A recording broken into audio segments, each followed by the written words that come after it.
नमस्कार, मैं हूं सुरेंद्र बाबरा। आप देख रहे हैं दबंग भारत बुलंद भारत। बात करने जा रहा हूं, भारत सरकार ने मेंबर ऑफ पार्लियामेंट की सैलरी में बढ़ोतरी की है। और बढ़ोतरी कितनी की है? बढ़ोतरी की है 24%, 24%। अभी तक जानकारी के मुताबिक एक मेंबर ऑफ पार्लियामेंट की सैलरी लगभग 1 लाख रुपए थी, जो अब बढ़कर हो जाएगी 1,24,000 रुपए।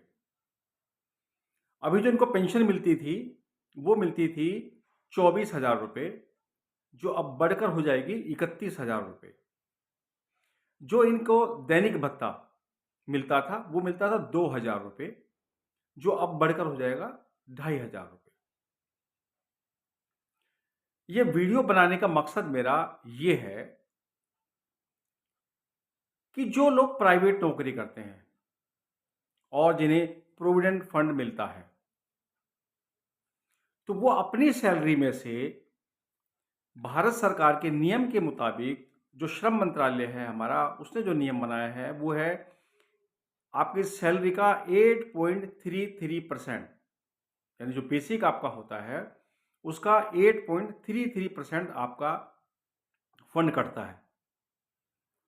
और वो फंड आप अपनी सैलरी में से कटवाते हैं, और आप जहां पर नौकरी कर रहे हैं, जो मालिक है आपका, वो आपको उतना ही हिस्सा, जितना आपका कट रहा है उतना ही हिस्सा वो अपनी तरफ से देता है। तो ये फंड आपका ईपीएफओ में, जो प्रोविडेंट फंड हमारी जो संस्था है, वहां आपका इकट्ठा होता रहता है। और जब आप रिटायर होते हैं, वो आपको मिल जाता है। और आपको एक छोटी सी फैमिली पेंशन, जिसको हम फैमिली पेंशन कहते हैं, वो आपको मिलती है। वो कितनी होती है? जो लोग पहले जॉब करते थे, जिनकी सैलरियाँ 3,000, 4,000, 5,000, 7,000 होती थी, उनको 1,000 रुपये, 800 रुपये, 700 रुपये, 900 रुपये, 1,200 रुपये, जो भी आपका इकट्ठा होता था, उसके हिसाब से, प्रतिशत के हिसाब से वो निकाल देते थे। अब सोचिए आप कि मेंबर ऑफ पार्लियामेंट, या जो विधायक हैं, या जो राज्यसभा के मेंबर हैं, वो भारत सरकार के पास 1 रुपया भी जमा नहीं करते हैं, और आपको मिलेंगे 31,000 रुपये। जो एम्प्लॉई जिस कंपनी में जॉब करता है, उस कंपनी में अगर वो 10 साल करता है, 20 साल करता है, क्योंकि 20 साल का नियम है कम से कम, अगर आप कम से कम 20 साल तक अपना फंड कटवाते हैं तो आपको पेंशन मिलती है। तो 20 साल, 25 साल, 30 साल, 35 साल, 36 साल, 40 साल, अगर 20 साल का लग गया तो, अगर 60 साल का रिटायर होगा तो लगभग 40 साल, वो अपनी सैलरी में से एक फंड कटवाता है, जो आपके पास इकट्ठा होता है। जब वो 60 साल का हो जाता है और रिटायर होता है, तब उसको वो प्रोविडेंट फंड, जो हमारी संस्था है, वो उसको एक पेंशन देती है। पेंशन क्या देती है कि शर्म आती है लोगों को बताने में। कुछ साल पहले केरल में जो लोग प्राइवेट नौकरी करते थे, उन्होंने एक केस डाला केरल हाई कोर्ट में, और केरल हाई कोर्ट ने उस पर अपना एक जजमेंट दिया, जिस जजमेंट को भारत सरकार ने नहीं माना।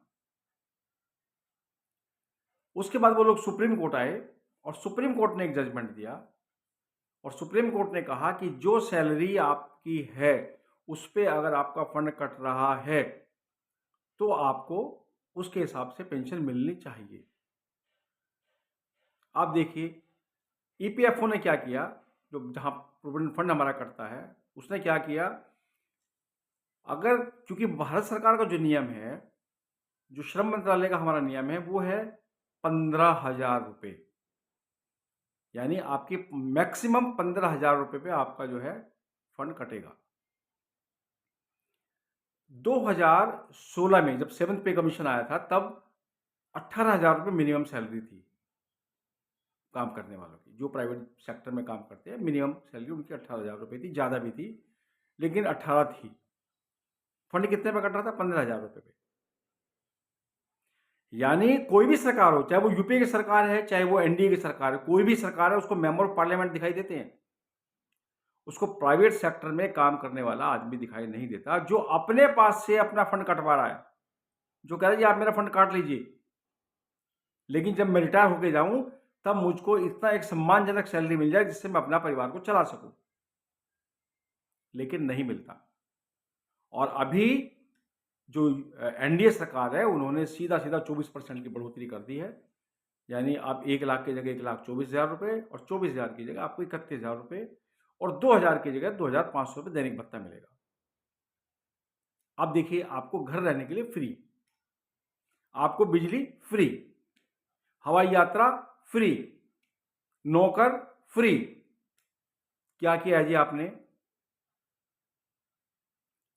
अगर आप स्वतंत्रता सेनानी हैं तो आपको मिलना चाहिए था, लेकिन वो तो नहीं है। आप एक लीडर हैं, इलेक्शन जीत कर आए हैं, तो आप इसको सेवक कहते हैं। मोदी जी ने कहा था ना जब आए थे कि मैं प्रधान सेवक हूं, यानी जो सेवक है उनका प्रधान सेवक हो गया, बाकी सेवक हो गए सारे।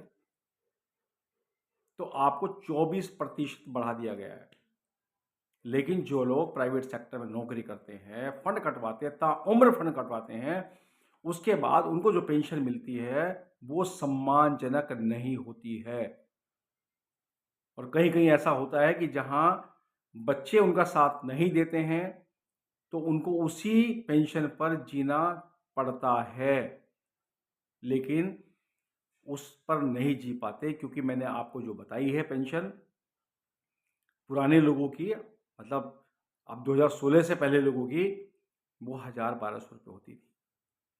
आप सोचिए, आपने 30 साल, 35 साल, 36 साल पैसा वहाँ पे कटवाया है, जमा किया है, उसका ब्याज क्या मिल रहा है आपको? 1,000 रुपये, 800 रुपये, 1,200 रुपये। उसके बाद 95 में एक बदलाव आया जिसमें उन्होंने 15,000 रुपये किया, लेकिन 95 में भी कुछ लोगों की सैलरी 18,000 थी, 20,000 थी, 25,000 थी, उनका तो नहीं कटा।